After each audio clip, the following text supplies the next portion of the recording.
عورتوں نے رسول اللہ صلی اللہ علیہ وسلم سے کہا کہ آپ سے فائدہ اٹھانے میں مرد ہم سے آگے بڑھ گئے ہیں، اس لیے آپ اپنی طرف سے ہمارے وعظ کے لیے بھی کوئی دن خاص فرما دیں۔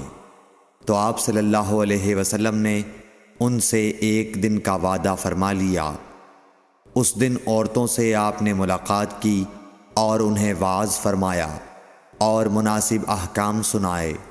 جو کچھ آپ صلی اللہ علیہ وسلم نے ان سے فرمایا تھا اس میں یہ بات بھی تھی کہ جو کوئی عورت تم میں سے اپنے 3 لڑکے آگے بھیج دے گی تو وہ اس کے لیے دوزخ سے پناہ بن جائیں گے۔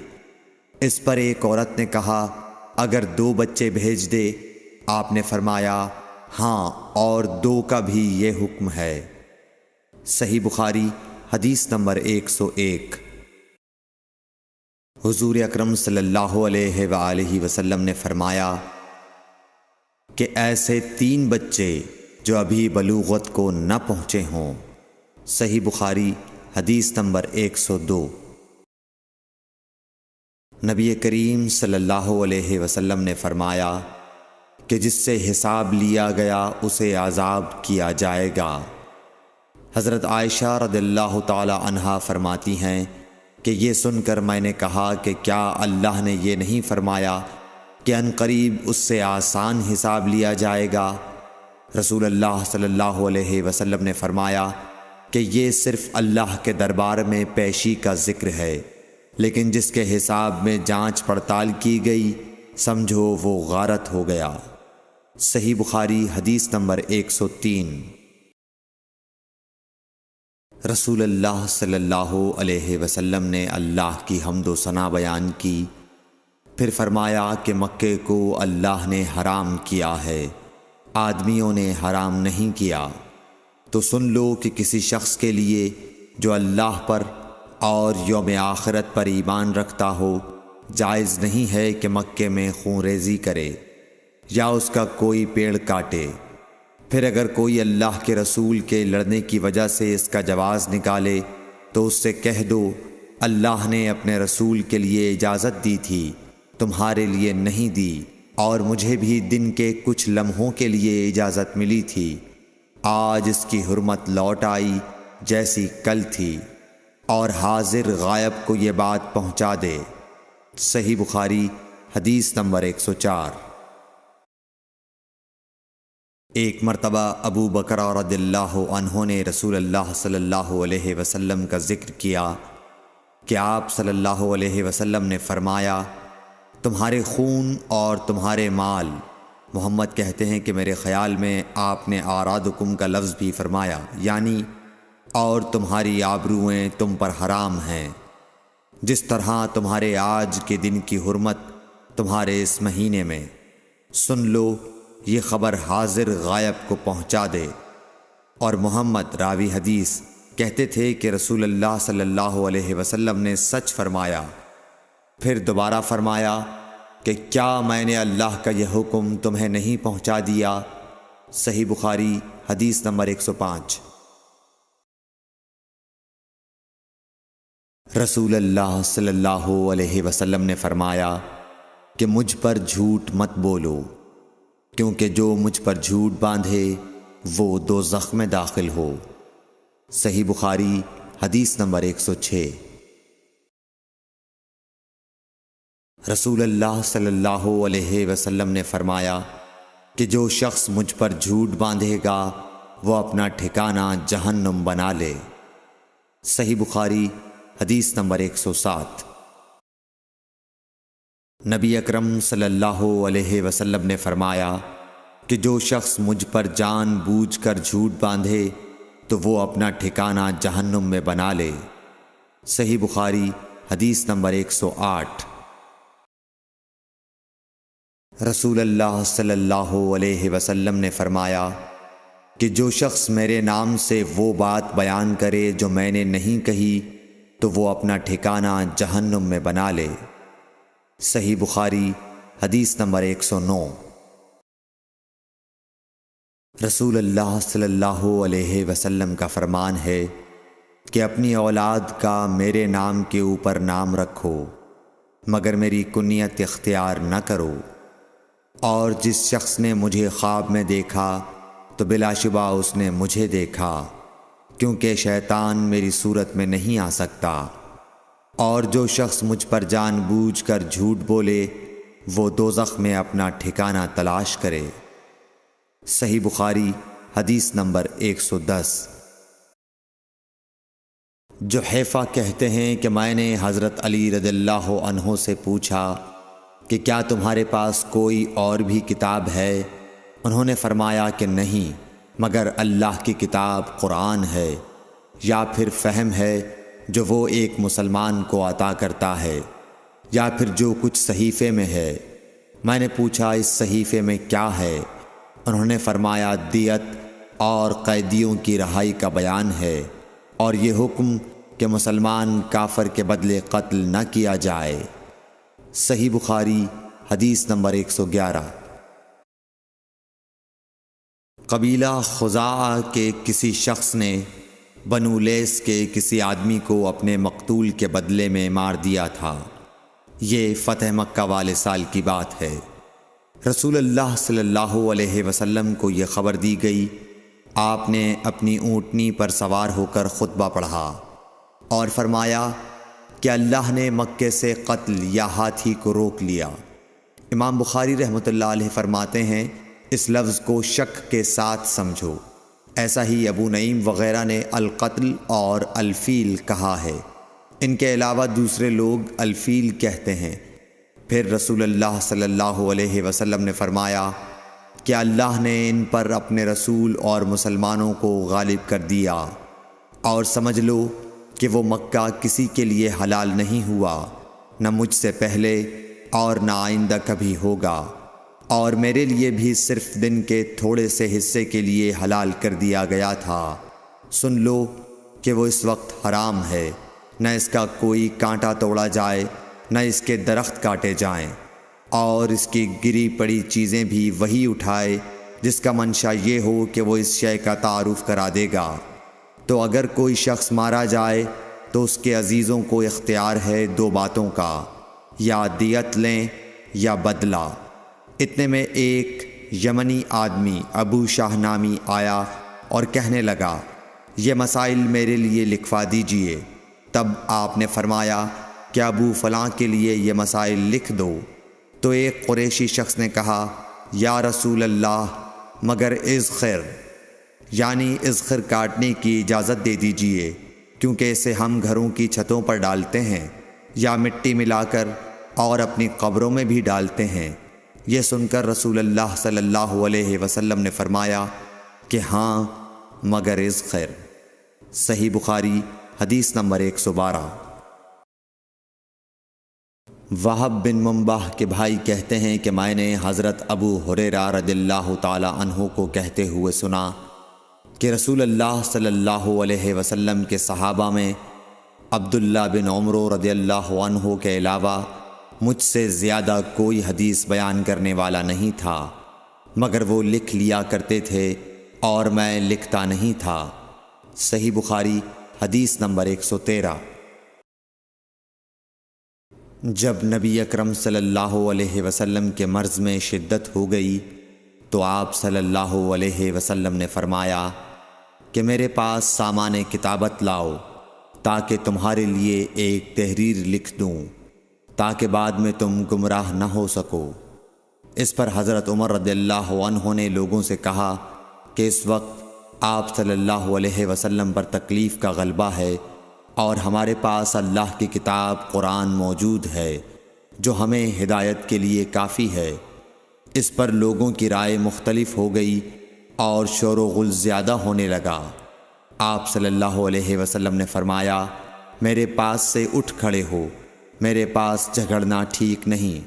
اس پر ابن عباس رضی اللہ عنہ یہ کہتے ہوئے نکل گئے کہ بے شک مصیبت بڑی سخت مصیبت ہے، وہ چیز جو ہمارے اور رسول کے اور آپ کی تحریر کے درمیان حائل ہو گئی۔ صحیح بخاری حدیث نمبر 114۔ ایک رات نبی کریم صلی اللہ علیہ وسلم نے بیدار ہوتے ہی فرمایا کہ سبحان اللہ، آج کی رات کس قدر فتنے اتارے گئے ہیں اور کتنے ہی خزانے کھولے گئے ہیں۔ ان حجرے والیوں کو جگاؤ، کیونکہ بہت سی عورتیں جو دنیا میں باریک کپڑا پہننے والی ہیں وہ آخرت میں ننگی ہوں گی۔ صحیح بخاری حدیث نمبر 115۔ حضرت عبداللہ بن عمر رضی اللہ عنہ نے فرمایا کہ آخر عمر میں ایک دفعہ رسول اللہ صلی اللہ علیہ وسلم نے ہمیں عشاء کی نماز پڑھائی۔ جب آپ نے سلام پھیرا تو کھڑے ہو گئے اور فرمایا کہ تمہاری آج کی رات وہ ہے کہ اس رات سے 100 برس کے آخر تک کوئی شخص جو زمین پر ہے وہ باقی نہیں رہے گا۔ صحیح بخاری حدیث نمبر 116۔ حضرت عبداللہ بن عباس رضی اللہ تعالی عنہ فرماتے ہیں کہ ایک رات میں اپنی خالہ میمونہ بنت حارث زوجہ نبی کریم صلی اللہ علیہ وسلم کے پاس گزاری، اور نبی کریم صلی اللہ علیہ وسلم اس دن ان کی رات میں انہی کے گھر تھے۔ آپ صلی اللہ علیہ وسلم نے عشاء کی نماز مسجد میں پڑھی، پھر گھر تشریف لائے اور 4 رکعت نماز نفل پڑھ کر آپ سو گئے۔ پھر اٹھے اور فرمایا کہ ابھی تک یہ لڑکا سو رہا ہے یا اسی جیسا لفظ فرمایا۔ پھر آپ نماز پڑھنے کھڑے ہو گئے اور میں بھی وضو کر کے آپ کی بائیں جانب کھڑا ہو گیا، تو آپ صلی اللہ علیہ وسلم نے مجھے دائیں جانب کھڑا کر لیا۔ تب آپ نے 5 رکعت پڑھیں، پھر 2 پڑھیں، پھر آپ سو گئے، یہاں تک کہ میں نے آپ کے خراٹے کی آواز سنی۔ پھر آپ کھڑے ہو کر نماز کے لیے باہر تشریف لے آئے۔ صحیح بخاری حدیث نمبر 117۔ حضرت ابو ہریرہ رضی اللہ تعالیٰ عنہ کہتے ہیں کہ لوگ کہتے ہیں کہ ابو ہریرہ بہت حدیثیں بیان کرتے ہیں، اور میں کہتا ہوں کہ قرآن میں 2 آیتیں نہ ہوتیں تو میں کوئی حدیث بیان نہ کرتا۔ پھر یہ آیت پڑھی جس کا ترجمہ یہ ہے، جو لوگ اللہ کی نازل کی ہوئی دلیلوں اور آیتوں کو چھپاتے ہیں، آخر آیت رحیم تک۔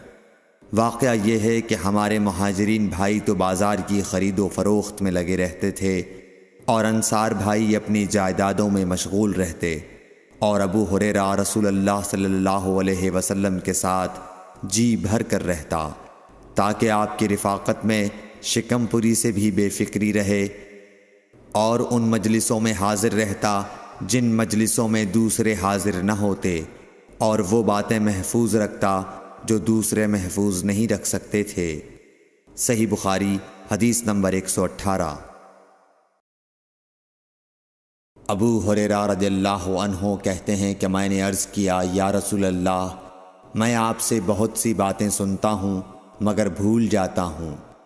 آپ صلی اللہ علیہ وسلم نے فرمایا، اپنی چادر پھیلاؤ۔ میں نے اپنی چادر پھیلائی۔ آپ صلی اللہ علیہ وسلم نے اپنے دونوں ہاتھوں کی چلو بنائی اور میری چادر میں ڈال دی۔ فرمایا کہ چادر کو بدن پر لپیٹ لو۔ میں نے چادر کو اپنے بدن پر لپیٹ لیا، پھر اس کے بعد میں کوئی چیز نہیں بھولا۔ صحیح بخاری حدیث نمبر 119۔ حضرت ابو ہریرہ رضی اللہ عنہ فرماتے ہیں کہ میں نے رسول اللہ صلی اللہ علیہ وسلم سے علم کے 2 برتن یاد کر لیے ہیں، ایک کو میں نے پھیلا دیا ہے اور دوسرا برتن اگر میں پھیلاؤں تو میرا یہ نرخرا کاٹ دیا جائے۔ صحیح بخاری حدیث نمبر 120۔ نبی اکرم صلی اللہ علیہ وسلم نے حجۃ الوداع میں فرمایا کہ لوگوں کو بالکل خاموش کر دو تاکہ وہ خوب سن لیں۔ پھر فرمایا، لوگوں میرے بعد پھر کافر مت بن جانا کہ ایک دوسرے کی گردن مارنے لگو۔ صحیح بخاری حدیث نمبر 121۔ رسول اللہ صلی اللہ علیہ وسلم نے فرمایا کہ ایک روز موسیٰ علیہ السلام نے کھڑے ہو کر بنی اسرائیل میں خطبہ دیا تو آپ سے پوچھا گیا کہ لوگوں میں سب سے زیادہ صاحب علم کون ہے؟ انہوں نے فرمایا کہ میں ہوں۔ اس وجہ سے اللہ کا غصہ ان پر ہوا کہ انہوں نے علم کو خدا کے حوالے کیوں نہ کر دیا۔ تب اللہ نے ان کی طرف وحی بھیجی کہ میرے بندوں میں سے ایک بندہ دریاؤں کے سنگم پر ہے جہاں فارس اور روم کے سمندر ملتے ہیں، وہ تجھ سے زیادہ عالم ہے۔ موسیٰ علیہ السلام نے کہا کہ اے پروردگار، میری ان سے ملاقات کیسے ہو؟ حکم ہوا کہ ایک مچھلی زنبیل میں رکھ لو، پھر جہاں تم اس مچھلی کو گم کر دو گے تو وہ بندہ تمہیں وہیں ملے گا۔ تب موسیٰ علیہ السلام چلے اور ساتھ اپنے خادم یوشع بن نون کو لے لیا، اور انہوں نے زنبیل میں مچھلی رکھ لی۔ جب ایک پتھر کے پاس پہنچے، دونوں اپنے سر اس پر رکھ کر سو گئے، اور مچھلی زنبیل سے نکل کر دریا میں اپنی راہ بناتی چلی گئی۔ اور یہ بات موسیٰ علیہ السلام اور ان کے ساتھی کے لیے بے حد تعجب کی تھی۔ پھر دونوں باقی رات اور دن میں جتنا وقت باقی تھا چلتے رہے۔ جب صبح ہوئی، موسیٰ علیہ السلام نے خادم سے کہا، ہمارا ناشتہ لاؤ، اس سفر میں ہم نے کافی تکلیف اٹھائی ہے۔ اور موسیٰ علیہ السلام بالکل نہیں تھکے تھے، مگر جب اس جگہ سے آگے نکل گئے جہاں تک انہیں جانے کا حکم ملا تھا، تب ان کے خادم نے کہا کہ کیا آپ نے دیکھا تھا کہ جب ہم صخرہ کے پاس ٹھہرے تھے تو میں مچھلی کا ذکر بھول گیا؟ بقول بعض صخرہ کے نیچے آب حیات تھا، وہ اس مچھلی پر پڑا اور وہ زندہ ہو کر بقدرت الہی دریا میں چل دی۔ یہ سن کر موسیٰ علیہ السلام بولے کہ یہ ہی وہ جگہ ہے جس کی ہمیں تلاش تھی، تو وہ پچھلے پاؤں واپس ہو گئے۔ جب پتھر تک پہنچے تو دیکھا کہ ایک شخص کپڑا اوڑھے ہوئے موجود ہے۔ موسیٰ علیہ السلام نے انہیں سلام کیا۔ خضر نے کہا کہ تمہاری سرزمین میں سلام کہاں؟ پھر موسیٰ علیہ السلام نے کہا کہ میں موسیٰ ہوں۔ خضر بولے کہ بنی اسرائیل کے موسیٰ؟ انہوں نے جواب دیا ہاں۔ پھر کہا کہ کیا میں آپ کے ساتھ چل سکتا ہوں تاکہ آپ مجھے ہدایت کی وہ باتیں بتلاؤ جو اللہ نے خاص آپ ہی کو سکھلائی ہیں؟ خضر بولے کہ تم میرے ساتھ صبر نہیں کر سکو گے۔ اے موسیٰ، مجھے اللہ نے ایسا علم دیا ہے جسے تم نہیں جانتے، اور تم کو جو علم دیا ہے اسے میں نہیں جانتا۔ اس پر موسیٰ علیہ السلام نے کہا کہ خدا نے چاہا تو آپ مجھے صابر پاؤ گے، اور میں کسی بات میں آپ کی نافرمانی نہیں کروں گا۔ پھر دونوں دریا کے کنارے کنارے پیدل چلے۔ ان کے پاس کوئی کشتی نہ تھی کہ ایک کشتی ان کے سامنے سے گزری تو کشتی والوں سے انہوں نے کہا کہ ہمیں بٹھا لو۔ خضر کو انہوں نے پہچان لیا اور بغیر کرائے کے سوار کر لیا۔ اتنے میں ایک چڑیا آئی اور کشتی کے کنارے پر بیٹھ گئی۔ پھر سمندر میں اس نے ایک یا دو چونچیں ماری۔ اسے دیکھ کر خضر بولے کہ اے موسیٰ، میرے اور تمہارے علم نے اللہ کے علم میں سے اتنا ہی کم کیا ہوگا جتنا اس چڑیا نے سمندر کے پانی سے۔ پھر خضر نے کشتی کے تختوں میں سے ایک تختہ نکال ڈالا۔ موسیٰ علیہ السلام نے کہا کہ ان لوگوں نے تو ہمیں کرایہ لیے بغیر مفت میں سوار کیا، اور آپ نے ان کی کشتی کی لکڑی اکھاڑ ڈالی تاکہ یہ ڈوب جائیں۔ خضر بولے کہ کیا میں نے نہیں کہا تھا کہ تم میرے ساتھ صبر نہیں کر سکو گے؟ اس پر موسیٰ علیہ السلام نے جواب دیا کہ بھول پر میری گرفت نہ کرو۔ موسیٰ علیہ السلام نے بھول کر یہ پہلا اعتراض کیا تھا۔ پھر دونوں چلے۔ کشتی سے اتر کر ایک لڑکا بچوں کے ساتھ کھیل رہا تھا۔ خضر نے اوپر سے اس کا سر پکڑ کر ہاتھ سے اسے الگ کر دیا۔ موسیٰ علیہ السلام بول پڑے، کیا آپ نے ایک بے گناہ بچے کو بغیر کسی جانی حق کے مار ڈالا؟ غضب ہو گیا۔ خضر بولے کہ میں نے تم سے نہیں کہا تھا کہ تم میرے ساتھ صبر نہیں کر سکو گے؟ ابن عیینہ کہتے ہیں کہ اس کلام میں پہلے سے زیادہ تاکید ہے، کیونکہ پہلے کلام میں لفظ لکا نہیں کہا تھا، اس میں لکا زائد کیا، جس سے تاکید ظاہر ہے۔ پھر دونوں چلتے رہے، حتیٰ کہ ایک گاؤں والوں کے پاس آئے، ان سے کھانا لینا چاہا۔ انہوں نے کھانا کھلانے سے انکار کر دیا۔ انہوں نے وہیں دیکھا کہ ایک دیوار اسی گاؤں میں گرنے کے قریب تھی۔ خضر نے اپنے ہاتھ کے اشارے سے اسے سیدھا کر دیا۔ موسیٰ علیہ السلام بول اٹھے کہ اگر آپ چاہتے تو گاؤں والوں سے اس کام کی مزدوری لے سکتے تھے۔ خضر نے کہا کہ بس اب ہم اور تم میں جدائی کا وقت آ گیا ہے۔ جناب محبوب کبریا رسول اللہ صلی اللہ علیہ وسلم فرماتے ہیں کہ اللہ موسیٰ علیہ السلام پر رحم کرے۔ ہماری تمنا تھی کہ موسیٰ علیہ السلام کچھ دیر اور صبر کرتے تو مزید واقعات ان دونوں کے بیان کیے جاتے اور ہمارے سامنے روشنی میں آتے، مگر حضرت موسیٰ علیہ السلام کی عجلت نے اس علم لدنی کے سلسلے کو جلد ہی منقطع کرا دیا۔ صحیح بخاری حدیث نمبر 122۔ ایک شخص رسول اللہ صلی اللہ علیہ وسلم کی خدمت اقدس میں حاضر ہوا اور اس نے عرض کیا، یا رسول اللہ، اللہ کی راہ میں لڑائی کی کیا صورت ہے؟ کیونکہ ہم میں سے کوئی غصے کی وجہ سے اور کوئی غیرت کی وجہ سے جنگ کرتا ہے۔ تو آپ صلی اللہ علیہ وسلم نے اس کی طرف سر اٹھایا، اور سر اس لیے اٹھایا کہ پوچھنے والا کھڑا ہوا تھا۔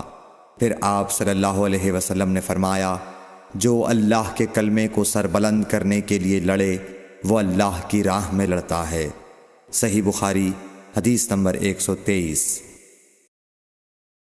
رسول اللہ صلی اللہ علیہ وآلہ وسلم سے رمی کے وقت پوچھا جا رہا تھا تو ایک شخص نے عرض کیا، یا رسول اللہ، میں نے رمی سے قبل قربانی کر لی۔ آپ صلی اللہ علیہ وسلم نے فرمایا، اب رمی کر لو، کچھ حرج نہیں ہوا۔ دوسرے نے کہا، یا رسول اللہ، میں نے قربانی سے پہلے سر منڈا لیا۔ آپ صلی اللہ علیہ وسلم نے فرمایا، اب قربانی کر لو، کچھ حرج نہیں۔ اس وقت جس چیز کے بارے میں جو آگے پیچھے ہو گئی تھی آپ سے پوچھا گیا، آپ صلی اللہ علیہ وسلم نے یہی جواب دیا، اب کر لو، کچھ حرج نہیں۔ صحیح بخاری حدیث نمبر 124۔ حضرت عبداللہ بن مسعود رضی اللہ تعالی عنہ کہتے ہیں کہ ایک مرتبہ میں رسول کریم صلی اللہ علیہ وسلم کے ساتھ مدینے کے کھنڈرات میں چل رہا تھا اور آپ کھجور کی چھڑی پر سہارا دے کر چل رہے تھے، تو کچھ یہودیوں کا ادھر سے گزر ہوا۔ ان میں سے ایک نے دوسرے سے کہا کہ آپ سے روح کے بارے میں کچھ پوچھو۔ ان میں سے کسی نے کہا، مت پوچھو، ایسا نہ ہو کہ وہ کوئی ایسی بات کہہ دیں جو تمہیں ناگوار ہو۔ مگر ان میں سے بعض نے کہا کہ ہم ضرور پوچھیں گے۔ پھر ایک شخص نے کھڑے ہو کر کہا، اے ابو القاسم، روح کیا چیز ہے؟ آپ نے خاموشی اختیار فرمائی۔ میں نے دل میں کہا کہ آپ پر وحی آ رہی ہے، اس لیے میں کھڑا ہو گیا۔ جب آپ صلی اللہ علیہ وسلم سے وہ کیفیت دور ہو گئی تو آپ صلی اللہ علیہ وسلم نے قرآن کی یہ آیت جو اس وقت نازل ہوئی تھی تلاوت فرمائی، اے نبی، تم سے یہ لوگ روح کے بارے میں پوچھ رہے ہیں، کہہ دو کہ روح میرے رب کے حکم سے ہے، اور تمہیں علم کا بہت تھوڑا حصہ دیا گیا ہے، اس لیے تم روح کی حقیقت نہیں سمجھ سکتے۔ صحیح بخاری حدیث نمبر 125۔ رسول اللہ صلی اللہ علیہ وآلہ وسلم نے ارشاد فرمایا کہ اے عائشہ، اگر تیری قوم دور جاہلیت کے ساتھ قریب نہ ہوتی بلکہ پرانی ہو گئی ہوتی۔ ابن زبیر نے کہا، یعنی زمانہ کفر کے ساتھ قریب نہ ہوتی، تو میں کعبے کو توڑ دیتا اور اس کے لیے 2 دروازے بنا دیتا، ایک دروازے سے لوگ داخل ہوتے اور دوسرے دروازے سے باہر نکلتے۔ صحیح بخاری حدیث نمبر 126۔ حضرت علی رضی اللہ عنہ کا ارشاد ہے کہ لوگوں سے وہ باتیں کرو جنہیں وہ پہچانتے ہوں۔ کیا تمہیں یہ پسند ہے کہ لوگ اللہ اور اس کے رسول کو جھٹلا دیں؟ صحیح بخاری حدیث نمبر 127۔ ایک مرتبہ حضرت معاذ بن جبل رسول اللہ صلی اللہ علیہ وسلم کے پیچھے سواری پر سوار تھے۔ آپ نے فرمایا، اے معاذ، میں نے عرض کیا، حاضر ہوں یا رسول اللہ۔ آپ صلی اللہ علیہ وسلم نے دوبارہ فرمایا، اے معاذ، میں نے عرض کیا، حاضر ہوں اے اللہ کے رسول۔ آپ صلی اللہ علیہ وسلم نے 3 فرمایا، اے معاذ، میں نے عرض کیا، حاضر ہوں اے اللہ کے رسول۔ 3 بار ایسا ہوا۔ اس کے بعد آپ صلی اللہ علیہ وسلم نے فرمایا کہ جو شخص سچے دل سے اس بات کی گواہی دے کہ اللہ کے سوا کوئی معبود نہیں ہے اور محمد صلی اللہ علیہ وسلم اللہ کے سچے رسول ہیں، اللہ تعالی اس کو دوزخ کی آگ پر حرام کر دیتا ہے۔ میں نے کہا، یا رسول اللہ، کیا اس بات سے لوگوں کو باخبر نہ کر دوں تاکہ وہ خوش ہو جائیں؟ آپ صلی اللہ علیہ وسلم نے فرمایا، اگر تم یہ خبر سناؤ گے تو لوگ اس پر بھروسہ کر بیٹھیں گے اور عمل چھوڑ دیں گے۔ صحیح بخاری حدیث نمبر 128۔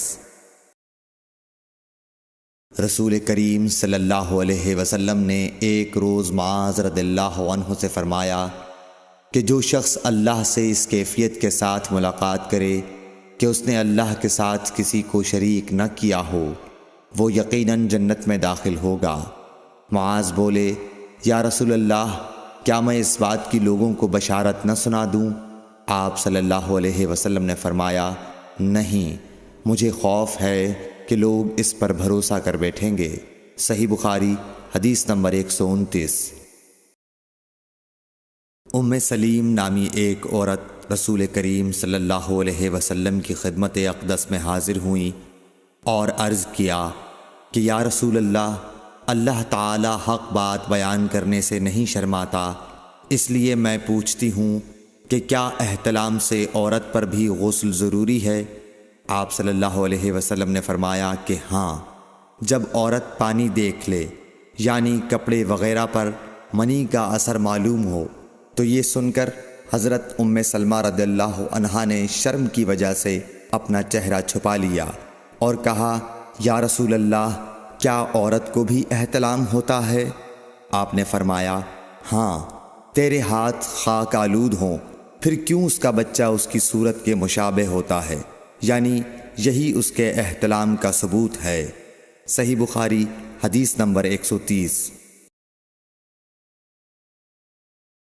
رسول اللہ صلی اللہ علیہ وسلم نے ایک مرتبہ فرمایا کہ درختوں میں سے ایک درخت ایسا ہے جس کے پتے کبھی نہیں جھڑتے، اور اس کی مثال مسلمان جیسی ہے، مجھے بتلاؤ وہ کیا درخت ہے؟ تو لوگ جنگلی درختوں کی سوچ میں پڑ گئے، اور عبداللہ بن عمر کے دل میں آیا کہ میں بتلا دوں کہ وہ کھجور کا پیڑ ہے۔ عبداللہ کہتے ہیں کہ پھر مجھے شرم آ گئی اور میں چپ ہی رہا۔ تب لوگوں نے عرض کیا، یا رسول اللہ، آپ ہی خود اس کے بارے میں بتلائیے۔ آپ نے فرمایا، وہ کھجور ہے۔ عبداللہ کہتے ہیں کہ میرے جی میں جو بات تھی وہ اپنے والد حضرت عمر رضی اللہ عنہ کو بتلائی۔ وہ کہنے لگے کہ اگر تو اس وقت کہہ دیتا تو میرے لیے ایسے ایسے قیمتی سرمایے سے زیادہ محبوب ہوتا۔ صحیح بخاری حدیث نمبر 131۔ حضرت علی رضی اللہ تعالی عنہ سے روایت ہے کہ میں ایسا شخص تھا جسے جریان مزی کی شکایت تھی، تو میں نے اپنے شاگرد مقداد کو حکم دیا کہ وہ رسول اللہ صلی اللہ علیہ وسلم سے دریافت کریں، تو انہوں نے آپ صلی اللہ علیہ وسلم سے اس بارے میں پوچھا۔ آپ صلی اللہ علیہ وسلم نے فرمایا کہ اس مرض میں غسل نہیں ہے، ہاں وضو فرض ہے۔ صحیح بخاری حدیث نمبر 132۔ ایک آدمی نے مسجد میں کھڑے ہو کر عرض کیا، یا رسول اللہ، آپ ہمیں کس جگہ سے احرام باندھنے کا حکم دیتے ہیں؟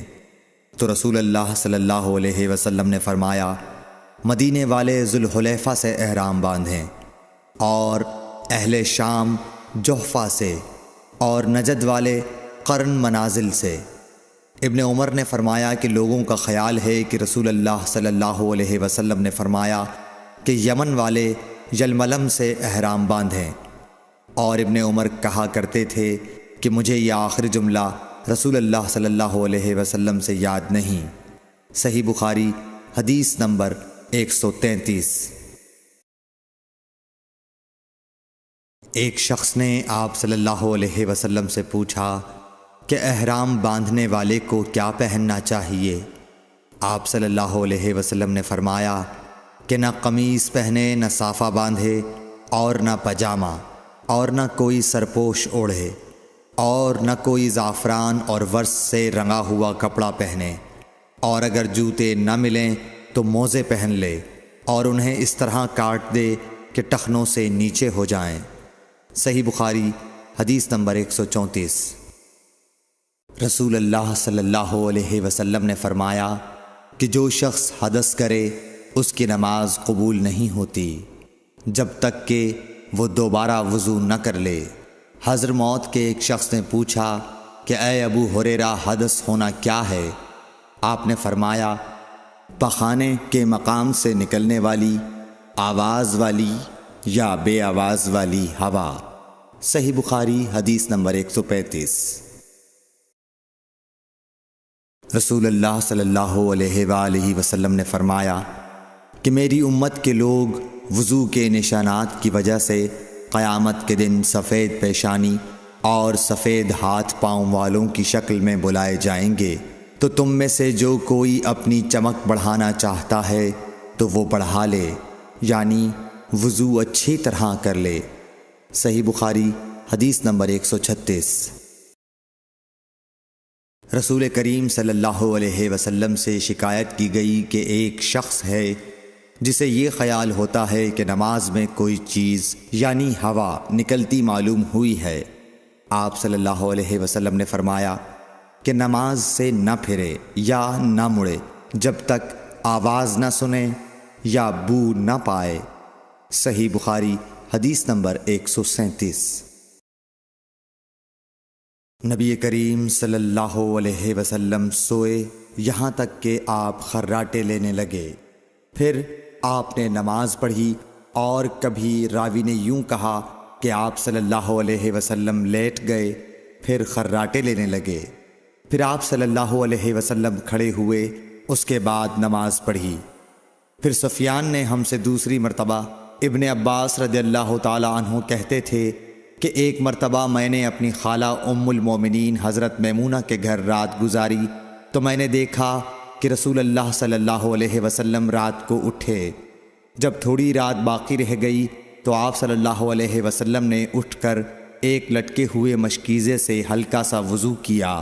عمرو اس کا ہلکا پن اور معمولی ہونا بیان کرتے تھے، اور آپ کھڑے ہو کر نماز پڑھنے لگے تو میں نے بھی اسی طرح وضو کیا جس طرح آپ صلی اللہ علیہ وسلم نے کیا تھا، پھر آ کر آپ کے بائیں طرف کھڑا ہو گیا۔ اور کبھی سفیان نے ان یسارہ کے بجائے ان شمالہ کا لفظ کہا، مطلب دونوں کا ایک ہی ہے۔ پھر آپ صلی اللہ علیہ وسلم نے مجھے پھیر لیا اور اپنی داہنی جانب کر لیا، پھر نماز پڑھی جس قدر اللہ کو منظور تھا، پھر آپ لیٹ گئے اور سو گئے حتیٰ کہ خراٹوں کی آواز آنے لگی۔ پھر آپ کی خدمت میں مؤذن حاضر ہوا اور اس نے آپ کو نماز کی اطلاع دی۔ آپ صلی اللہ علیہ وسلم اس کے ساتھ نماز کے لیے تشریف لے گئے، پھر آپ نے نماز پڑھی اور وضو نہیں کیا۔ سفیان کہتے ہیں کہ ہم نے عمروں سے کہا، کچھ لوگ کہتے ہیں کہ رسول اللہ صلی اللہ علیہ وسلم کی آنکھیں سوتی تھیں، دل نہیں سوتا تھا۔ عمروں نے کہا، میں نے عبید بن عمیر سے سنا، وہ کہتے تھے کہ انبیاء علیہ السلام کے خواب بھی وہی ہوتے ہیں۔ پھر قرآن کی یہ آیت پڑھی، میں خواب میں دیکھتا ہوں کہ میں تجھے ذبح کر رہا ہوں۔ صحیح بخاری حدیث نمبر 138۔ رسول اللہ صلی اللہ علیہ وسلم میدان عرفات سے واپس ہوئے۔ جب گھاٹی میں پہنچے تو آپ اتر گئے۔ آپ نے پہلے پیشاب کیا، پھر وضو کیا اور خوب اچھی طرح نہیں کیا۔ تب میں نے کہا، یا رسول اللہ، نماز کا وقت آ گیا۔ آپ صلی اللہ علیہ وسلم نے فرمایا، نماز آگے ہے، یعنی مزدلفہ چل کر پڑھیں گے۔ جب مزدلفہ میں پہنچے تو آپ نے خوب اچھی طرح وضو کیا، پھر جماعت کھڑی کی گئی۔ آپ صلی اللہ علیہ وسلم نے مغرب کی نماز پڑھی، پھر ہر شخص نے اپنے اونٹ کو اپنی جگہ بٹھایا، پھر عشاء کی جماعت کھڑی کی گئی اور آپ نے نماز پڑھی، اور ان دونوں نمازوں کے درمیان کوئی نماز نہیں پڑھی۔ صحیح بخاری حدیث نمبر 139۔ ابن عباس رضی اللہ تعالی عنہ نے وضو کیا تو اپنا چہرہ دھویا، اس طرح کہ پہلے پانی کے ایک چلو سے کلی کی اور ناک میں پانی دیا، پھر پانی کا ایک اور چلو لیا، پھر اس کو اس طرح کیا، یعنی دوسرے ہاتھ کو ملایا، پھر اس سے اپنا چہرہ دھویا، پھر پانی کا دوسرا چلو لیا اور اس سے اپنا داہنا ہاتھ دھویا، پھر پانی کا ایک اور چلو لے کر اس سے اپنا بایاں ہاتھ دھویا، اس کے بعد اپنے سر کا مسح کیا، پھر پانی کا چلو لے کر داہنے پاؤں پر ڈالا اور اسے دھویا، پھر دوسرے چلو سے اپنا پاؤں دھویا، یعنی بایاں پاؤں۔ اس کے بعد کہا، کہ میں نے رسول اللہ صلی اللہ علیہ وسلم کو اسی طرح وضو کرتے ہوئے دیکھا ہے۔ صحیح بخاری حدیث نمبر 140۔ نبی اکرم صلی اللہ علیہ وآلہ وسلم نے فرمایا، جب تم میں سے کوئی اپنی بیوی سے جمع کرے تو کہے اللہ کے نام کے ساتھ شروع کرتا ہوں، اے اللہ ہمیں شیطان سے بچا اور شیطان کو اس چیز سے دور رکھ جو تو اس جمع کے نتیجے میں ہمیں عطا فرمائے۔ یہ دعا پڑھنے کے بعد جمع کرنے سے میاں بیوی کو جو اولاد ملے گی اسے شیطان نقصان نہیں پہنچا سکتا۔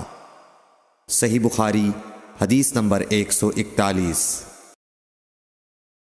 رسول کریم صلی اللہ علیہ وسلم جب قضاء حاجت کے لیے بیت الخلاء میں داخل ہوتے تو یہ دعا پڑھتے، اے اللہ میں ناپاک جنوں اور ناپاک جنیوں سے تیری پناہ مانگتا ہوں۔ صحیح بخاری حدیث نمبر 142۔ ابن عباس رضی اللہ عنہ سے روایت کرتے ہیں، ابن عباس رضی اللہ تعالی عنہ سے روایت ہے کہ نبی کریم صلی اللہ علیہ وسلم پاخانے میں تشریف لے گئے۔ میں نے پاخانے کے قریب آپ کے لیے وضو کا پانی رکھ دیا۔ باہر نکل کر آپ نے پوچھا یہ کس نے رکھا؟ جب آپ کو بتلایا گیا تو آپ نے میرے لیے دعا کی اور فرمایا، اے اللہ اس کو دین کی سمجھ عطا فرمائیو۔ صحیح بخاری حدیث نمبر 143۔ رسول اللہ صلی اللہ علیہ وسلم نے فرمایا کہ جب تم میں سے کوئی پخانے میں جائے تو قبلے کی طرف منہ کرے نہ اس کی طرف پشت کرے، بلکہ مشرق کی طرف منہ کر لو یا مغرب کی طرف۔ صحیح بخاری حدیث نمبر 144۔ لوگ کہتے تھے کہ جب قضاء حاجت کے لیے بیٹھو تو نہ قبلے کی طرف منہ کرو نہ بیت المقدس کی طرف۔ یہ سن کر عبداللہ بن عمر رضی اللہ تعالی عنہ نے فرمایا کہ ایک دن میں اپنے گھر کی چھت پر چڑھا تو میں نے حضرت صلی اللہ علیہ وسلم کو دیکھا کہ آپ بیت المقدس کی طرف منہ کر کے 2 اینٹوں پر قضاء حاجت کے لیے بیٹھے ہیں۔ پھر عبداللہ بن عمر رضی اللہ عنہ نے واسع سے کہا کہ شاید تم ان لوگوں میں سے ہو جو اپنے چوتڑوں کے بل نماز پڑھتے ہیں۔ تب میں نے کہا اللہ کی قسم میں نہیں جانتا کہ آپ کا مطلب کیا ہے۔ امام مالک رحمۃ اللہ نے کہا کہ عبداللہ بن عمر رضی اللہ تعالی عنہ نے اس سے وہ شخص مراد لیا جو نماز میں زمین سے اونچا نہ رہے، سجدے میں زمین سے چمٹ جائے۔ صحیح بخاری حدیث نمبر 145۔ رسول اللہ صلی اللہ علیہ وسلم کی بیویاں رات میں مناصے کی طرف قضاء حاجت کے لیے جاتی اور مناصے ایک کھلا میدان ہے، تو حضرت عمر رسول اللہ صلی اللہ علیہ وسلم سے کہا کرتے تھے کہ اپنی بیویوں کو پردہ کرائیے، مگر رسول اللہ صلی اللہ علیہ وسلم نے اس پر عمل نہیں کیا۔ ایک روز رات کو عشاء کے وقت حضرت سودا بنت زمعہ رسول اللہ صلی اللہ علیہ وسلم کی اہلیہ جو دراز قد عورت تھیں باہر گئیں۔ حضرت عمر رضی اللہ عنہ نے انہیں آواز دی اور کہا ہم نے تمہیں پہچان لیا، اور ان کی خواہش یہ تھی کہ پردے کا حکم نازل ہو جائے، چنانچہ اس کے بعد اللہ نے پردے کا حکم نازل فرما دیا۔ صحیح بخاری حدیث نمبر 146۔ آپ صلی اللہ علیہ وسلم نے اپنی بیویوں سے فرمایا کہ تمہیں قضاء حاجت کے لیے باہر نکلنے کی اجازت ہے۔ صحیح بخاری حدیث نمبر 147۔ عبداللہ بن عمر رضی اللہ تعالی عنہ فرماتے ہیں کہ ایک دن میں اپنی بہن اور رسول اللہ صلی اللہ علیہ وسلم کی اہلیہ محترمہ حفصہ کے مکان کی چھت پر اپنی کسی ضرورت سے چڑھا تو مجھے رسول اللہ صلی اللہ علیہ وسلم قضاء حاجت کرتے وقت قبلے کی طرف پشت اور شام کی طرف منہ کیے ہوئے نظر آئے۔ صحیح بخاری حدیث نمبر 148۔ عبداللہ بن عمر رضی اللہ تعالی عنہ نے خبر دی، وہ کہتے ہیں کہ ایک دن میں اپنے گھر کی چھت پر چڑھا تو مجھے رسول اللہ صلی اللہ علیہ وسلم 2 اینٹوں پر قضاء حاجت کے وقت بیت المقدس کی طرف منہ کیے ہوئے نظر آئے۔ صحیح بخاری حدیث نمبر 149۔ انس بن مالک رضی اللہ تعالیٰ عنہ کہتے تھے کہ جب رسول اللہ صلی اللہ علیہ وسلم رفع حاجت کے لیے نکلتے تو میں اور ایک لڑکا اپنے ساتھ پانی کا برتن لے آتے تھے، مطلب یہ کہ اس پانی سے رسول اللہ صلی اللہ علیہ وسلم طہارت کیا کرتے تھے۔ صحیح بخاری حدیث نمبر 150۔